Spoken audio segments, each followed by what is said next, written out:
moi, j'ai l'impression que c'est peut-être juste Bédard qui pourrait jouer en 2026. My mind is playing games with things I can't believe. Fake news coming off my screen. Gold dust over everything. Flip through and I see your face.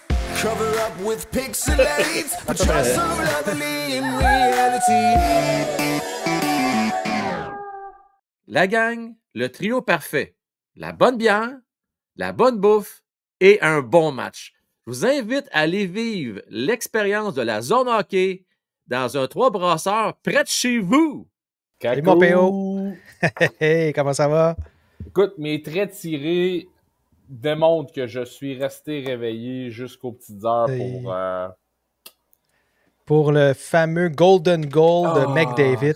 Le flambeau est passé à la prochaine génération, finalement. Très bien dit, Ced. Le flambeau est passé et honnêtement, que ça fait du bien d'être Canadien ce matin. On avait besoin de cette victoire-là. Une victoire morale pour tout le pays. Ben oui, on est maître chez nous. Ben, c'était beaucoup de pression à mettre sur une gang de gars, de jeunes hommes. Il y en a qui sont plus vieux, mais il ne faut jamais oublier qu'il n'y a pas personne en haut de 40 ans là-dedans. Fait que la plupart des gens ont vécu peut-être, évidemment, quand que Crosby est arrivé. Fait que 2010, 2016, pas 2010, 2014, 2016, commençaient à vivre un peu ça là, à ce moment-là, mais toutes les autres, là, on l'a vu, en fait, quand il a remis le trophée. T'sais, Crosby a pris le trophée. Après ça, ça a été qui? Ça a été les vieux de la vieille. Ça a été Marchand. Après ça, ça a été Doughty. Puis après ça, ça a continué. Mais moi, ce que ça m'indique, c'est que ces gars-là risquent de ne pas revenir. Puis on s'entend, là. Crosby, peut-être, là, pour l'année prochaine, là, mais peut-être pas non plus. Dépendamment de son état de santé, Cédric, honnêtement, Sidney Crosby, il n'y a plus ce qu'il a déjà été. Demeure Captain Canada, honnêtement. Il était un très bon leader, mais je pense qu'hier, il y a eu une passation du flambeau à, Connor McDavid, mais à un autre gars de la Nouvelle-Écosse, Nathan McKinnon. McKinnon n'avait jamais eu la chance là, de faire valoir son talent au niveau international avec Sydney et toute la gang. Ouais. Puis honnêtement, l'obtention du meilleur joueur du tournoi hier lui revenait. Là. Il a été dominant tout au long de ce tournoi des 4 nations. Oui, je suis d'accord avec toi. Puis il ne faut pas oublier une chose, c'est que on a Crosby depuis longtemps. Mais regarde du côté américain, des gars comme Tavares qui ne sont même pas à ce tournoi-là. Ça prouve à quel point c'est difficile pour des joueurs de rester en forme longtemps puis d'être en game shape pour jouer best on best, là, les meilleurs contre les meilleurs. Oui, il faut dire que Tavares est Canadien, mais je pense que Patrick Kane. Oui, Tavares, excuse-moi, Canadien, c'est ça que je voulais dire. Ouais. Exact. Patrick Kane, entre autres, est un bel exemple qui a même âge, sensiblement même âge que Crosby. Aussi, exact. Et que le corps ne suit plus nécessairement. Tu sais, Crosby, jusqu'à quelques heures avant le début on le savait pas. Le seul vieux de la vieille, puis je pense que si vous voulez vous amuser à avoir une photo drôle, là, c'est Brock Nelson. Allez voir sa photo du tournoi. 35 ans. On dirait d'un monsieur dans la cinquantaine, mais bon, ça fait partie des aléas de la vie. Oui. Puis tu sais, c'est pas le seul. Doughty aussi s'était blessé en début de saison. On ne savait pas s'il allait venir. Marchand, ben tu sais, ça reste il y a eu un bon tournoi, mais je veux dire, ça a resté un gars marginal dans l'équipe. Ça n'a pas été nécessairement sur la glace le go-to guy. Là. C'était vraiment les McDavid, McKinnon, Makar, Crosby un peu moins, mais il était plus là comme un papa, là, le papa de la gang. Ouais. Maintenant, là, ce que ça me dit, c'est que le tournoi olympique, il va avoir des gros changements. Oui. On se rend compte peut-être que les Brady puis les Matthew Tkachuk qui font un petit peu mal à l'équipe. Fait que peut-être qu'on va vouloir un peu plus de robustesse. Peut-être qu'on va vouloir un peu plus de jeunesse. Toi, c'est quoi ton idée, d'après toi, en termes de joueurs potentiels qui peuvent venir appuyer l'équipe à la place d'avoir un Konechny, un Jarvis ou autre qui était là? Ou même Chiarelli. Oui, exact. Ben, Chiarelli, honnêtement, tuait bien les punitions, mais côté offensif, il n'était pas là. Ce que je m'attends de voir, c'est un peu de voir comment est-ce que Nick Suzuki va prendre en maturité, parce que honnêtement, un centre toué comme lui sur une 4e ligne pour Hockey Canada serait un élément très, très solide. Maintenant, si on veut se grossir un peu plus, ben, il va falloir regarder, justement, là, regarder avec notre ami Mark Scheifele, l'ennemi numéro 1 du côté des Canadiens de Montréal. Mais je pense que c'est du 16 et c'est des mains du côté de Mark Scheifele. Maintenant, est-ce qu'on continue aussi dans le virage jeunesse? On a des Malkin Celebrini, des Connor Bedard qui s'en viennent, qui vont pousser dans le dos dès 2026. Ça va être des décisions cruelles à prendre. Mais si j'ai vraiment à donner un coup de barre quelque part, Cédric, c'est dans les buts. Va falloir prendre des décisions. Là. Oui, Jordan Bennington, je crois qu'il vient d'assurer sa place au tournoi olympique de 2026. Mais Adam Hill et Samuel Montembeault, pour moi, ça ne fait pas partie de l'élite canadienne dans les buts.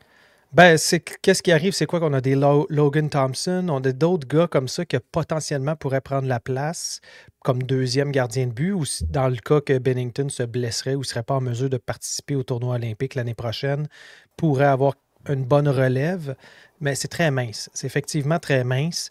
Ce qu'on voit plutôt, c'est à l'attaque. Ce qu'on voit, c'est aussi quelques défenseurs intéressants. Puis quand je parle de jeunesse, malheureusement, le Canada, c'est une genre d'équipe qui aime ça jouer des gars avec de l'expérience. Exact. Fait qu'il y a beaucoup plus de chances de voir un gars comme Robert Thomas s'il va bien, un gars comme Nick Suzuki s'il va bien, que de voir des gars comme le Celebrini peut-être, mais moi j'ai l'impression que c'est peut-être juste Bédard qui pourrait jouer en 2026. Mon feeling est que tu as raison. Et du côté, là aussi, je voudrais ajouter un autre gars qui est Jordan Kyrou, Robert Thomas et Nick Suzuki. Ces trois-là sont trois centres qui sont capables de jouer dans les deux sens de la patinoire. Sur une 4, t'en as besoin? Sur une quatrième ligne. Et je n'aurais même pas de misère à te dire, à te faire un aveu que Robert Thomas et Nick Suzuki, un à l'aile, un au centre, ensemble, ça serait un désavantage numérique dévastateur pour le Canada. Tu as raison pour Connor Bedard. On a des jeunes aussi à la défense. On a des gars qui s'en viennent. Je peux penser entre autres à Perek, ensuite à Dickinson. Il y en a toutes sortes, mais il va falloir être un peu plus patient dans ces cas-là. Je pense qu'on va laisser maturer le tout.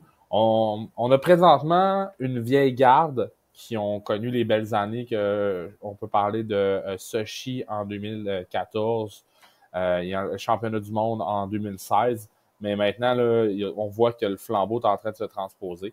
Il y a des gars, justement, qu'on va voir de plus en plus prendre de la place. Thomas Charlet, très bien fait durant le tournoi. Je pense que lui pourrait être une belle pépite pour l'équipe canadienne à la défense. Moi, c'est un gars que j'apprécie beaucoup dans la vie lorsqu'il joue pour les Stars de Dallas.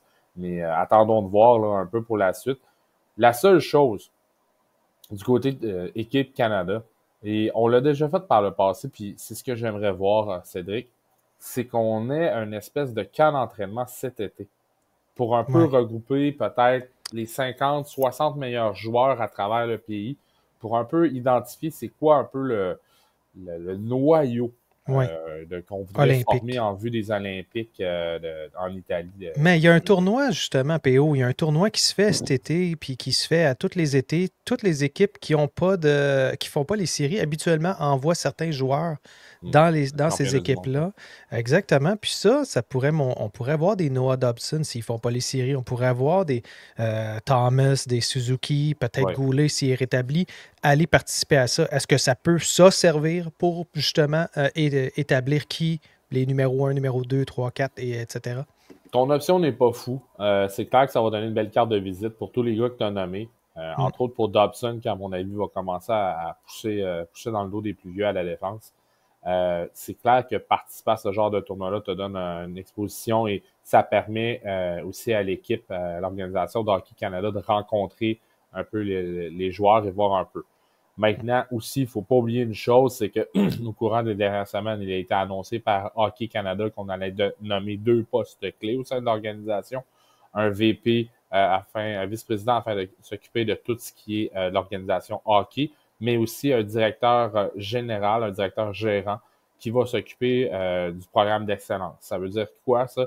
c'est qu'entre autres, il sera à monter les équipes pour les championnats du monde, pour les Olympiques, pour l'équipe Canada junior, mais aussi pour l'équipe féminine. Ça veut dire que cette personne-là va avoir son mot à dire. Il va devoir connaître parfaitement un peu là, les joueurs et les joueuses qui vont pouvoir former le programme d'excellence de l'équipe Canada.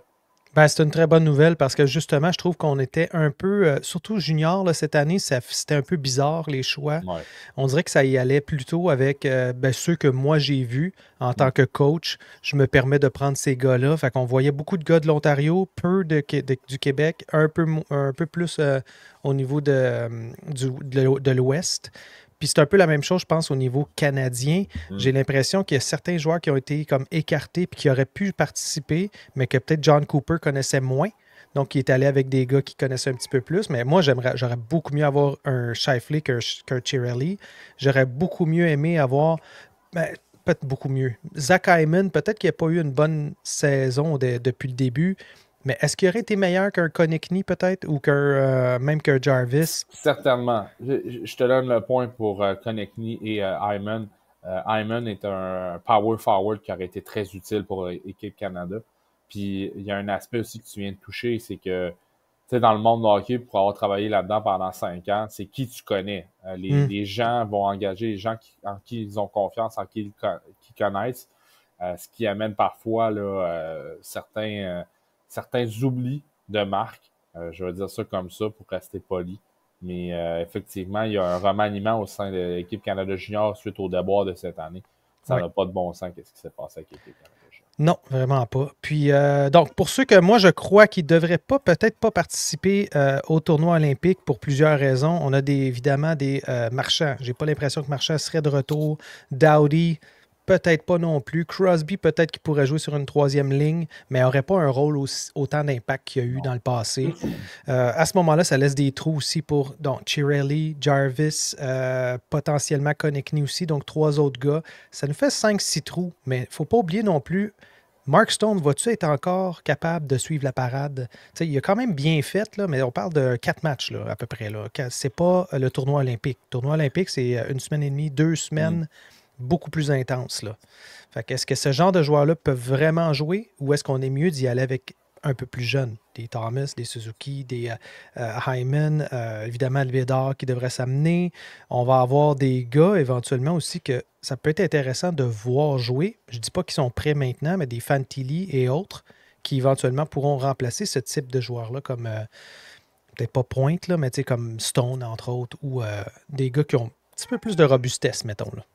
Tu as raison, malheureusement, Mark Stone, même si là, il est un jeune trentenaire, là, seulement 32 ans là, aujourd'hui. Il n'a pas l'air de ça. Non, mais malheureusement, c'est les aléas de la vie. C'est un gars qui joue dur, c'est un gars qui a tout le temps joué un peu plus rough. Puis, tu sais, si je peux me permettre, c'est des gars qui, justement, là, vont jouer puis que ça va hypothéquer leur corps tout au long de leur carrière, ce qui fait en sorte qu'à un moment donné, ça finit par porter fruit. Je ne veux pas dire ça comme ça, vous me comprenez. Mais tu parles de gars, là, on a découvert un Brandon Eagle au courant du tournoi. Colton Parayko qui, écoute, très bien fait. Je veux juste nommer quelques noms qui ont participé au championnat de l'IHF l'été dernier. Je vais te donner quelques noms rapides. Dylan Gunter, le jeune attaquant de 21 ans. Ensuite de ça, on a Caden Goulet que tu as mentionné tantôt. Un gars on parle souvent qu'on aimerait voir avec le Canadien, mais on a aussi Dylan Cousins qui pourrait être tenu pour compte.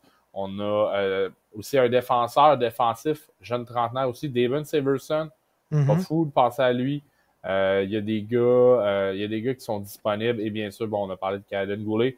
Brandon Tanev s'en vient vieillissant, mais pourrait être tenu pour compte. Donc, il y a un bon mélange avec l'équipe de cette année à avoir.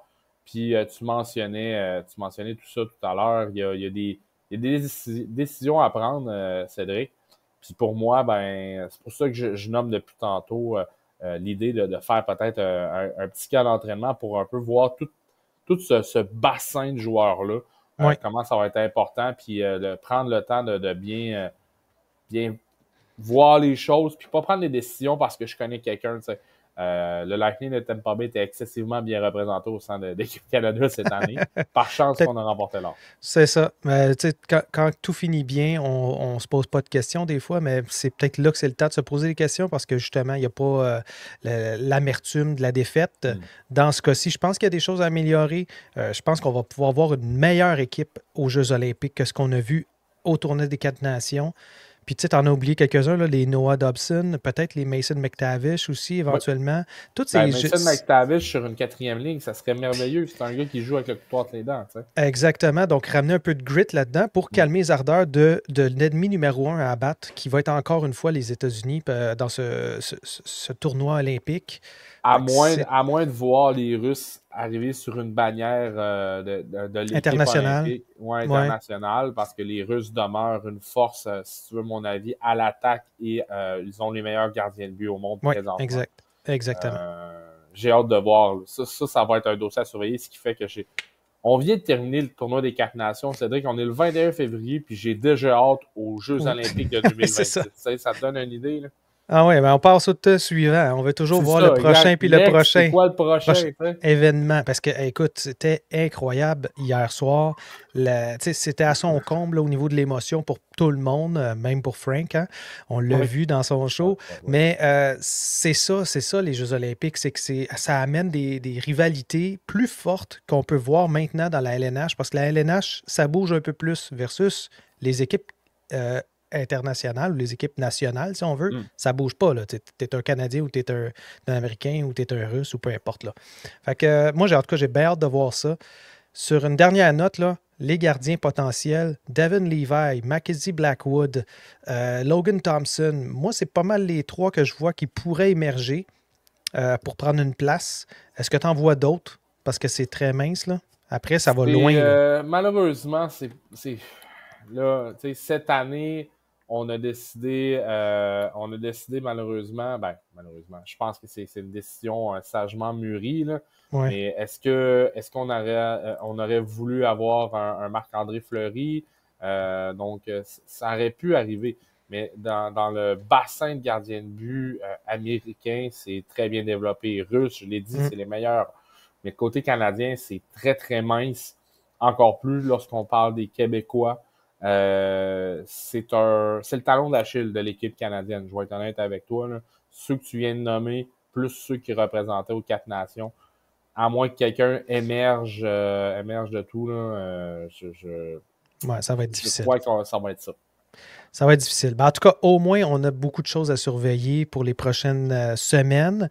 Et évidemment, ça va peut-être jeter mettre la table pour ce qui s'en vient cet été. Puis par la suite, on va voir comment ça déboule, là, mais ça va vite. Hein? On s'entend 2026, c'est dans un an, puis il y a beaucoup de travail, je pense, à faire de leur côté. Là. C'est clair que du côté de Team Canada, on va aller à la planche à dessin puis décider un peu comment on va aligner notre prochain parcours olympique, surtout qu'avec l'annonce qu'on ramène les joueurs de la Ligue nationale, on va vouloir défendre notre titre de champion olympique lorsque les joueurs de la Ligue nationale étaient là. Exact. Merci beaucoup, PO. C'était vraiment le fun. On se revoit la semaine prochaine. Si tu peux, là, c'est bien le fun. Écoute, ça me ferait plaisir. Ça me fera plaisir d'être là. Excellent. Merci. À la prochaine. Salut, bye-bye. Ciao. My mind is playing games with things I can't believe. Fake news coming up my screen. Gold dust over everything. Flip through and I see your face. Cover up with pixelates, but you're so lovely in reality.